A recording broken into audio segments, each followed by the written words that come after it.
helping those in need. What do you think about when you hear the word neighbor? For many of us, we think of the people and homes that surround us. Now, this may bring up a positive vibe of people you really like, or it could be a real downer, like thinking about the guy next door who yells at you to get off his lawn. And with all our different neighbor experiences, it can be difficult to define what a neighbor really is. Fortunately, Jesus does a great job of defining it for us in Luke 10. Jesus is talking to a lawyer, and the guy asks Jesus, "Who is my neighbor?" But Jesus doesn't answer his question immediately. Instead, he tells him this great story. A traveler on the road from Jerusalem to Jericho is attacked, robbed, and left half dead in a ditch. A priest passes by and totally ignores him. A temple assistant looks at him and just keeps on going. Then a Samaritan passes, sees him in trouble, and shows compassion. He soothes his wounds with oil and wine and dresses them.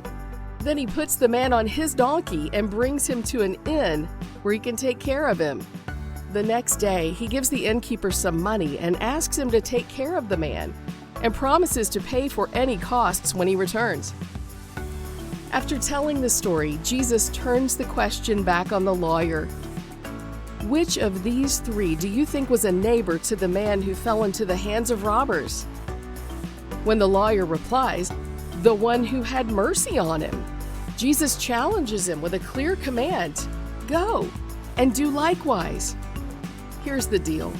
The last person you would expect to help a Jewish man is a Samaritan. They were more like enemies than friends.